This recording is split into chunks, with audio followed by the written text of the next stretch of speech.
big city adventure. The bright lights on Broadway, restaurants and bars, and so much more. Once the door shuts, it will never open. Some places never let you leave. You live here now. You live here now. Get tickets now for Return to Silent Hill in theaters, January 23rd. Hello, everyone. The clip you're about to hear is from one of our exclusive Patreon episodes, and just like all of our other episodes, it might contain major spoilers. You've officially been warned. If you'd like to hear the episode in full, just head on over to our Patreon page at patreon.com/horrorqueers and subscribe today to get hundreds of hours of exclusive Patreon content, all for just $15 or less. That's patreon.com/horrorqueers. Without further ado, here is your Patreon clip. I don't know. So while, yes, I agree. This is a very slim film. Not a lot of meat on its bones. Haha. Overly simplistic. Characters that are totally disposable. But I'm just like, but this is what I wanted out of my creature features in the 90s. And I just, like, I don't know. I appreciated the simplicity with which this film tells its story. Okay. Yeah. No, I think that's totally fair.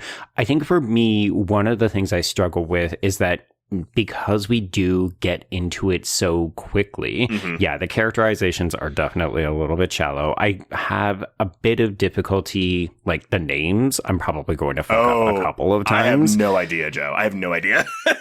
But it is one of those films where I feel like it's so expeditious that at times I think you could have given me 5 more minutes of just character development in that first act, and I would have actually preferred it. With that said, I do think that this is a creature feature through and through that just wants to get to the good stuff. Right. And, you know, a lot of people have said, oh, it's lean, it's mean, and so on. And I think to some people, that's very much a credit and a selling feature. And to other people like me, it's a little bit of there was an opportunity that you could have made us care just a smidge more about these people. But then my other weird problem is that by getting into it so quickly, we end up stranding a lot of these characters in the pool for a very long period of time. Like in a variety of different interesting set pieces. But I sometimes feel like it gets a weirdly laggy pacing to it, where I think the middle section of the film almost drags a little for me. I wouldn't say laggy. I would say repetitive. Like, we're going through some loops. You know, like, one person gets out of the pool. We try to make it to get a phone. It's always to get a phone. Yeah. And so I can totally understand that. I guess I kept thinking about too, like, because in terms of like recent creature features, like the closest comparison I could take was to something like Crawl.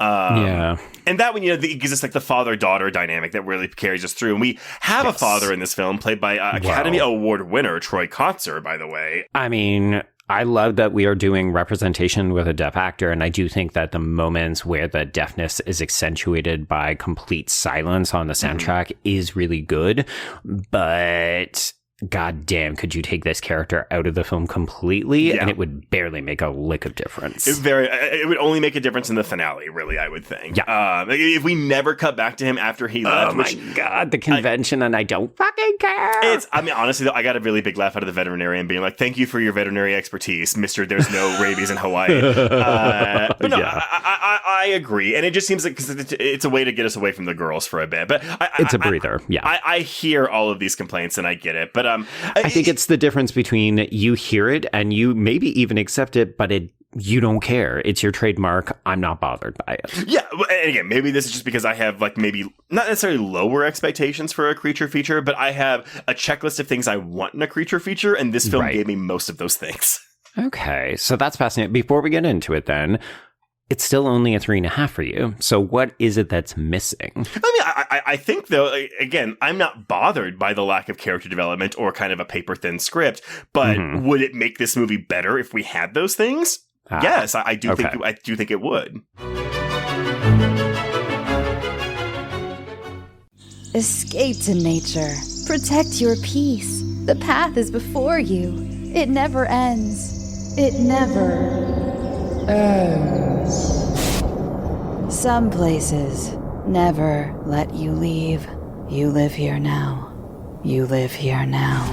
Get tickets now for Return to Silent Hill in theaters, January 23rd.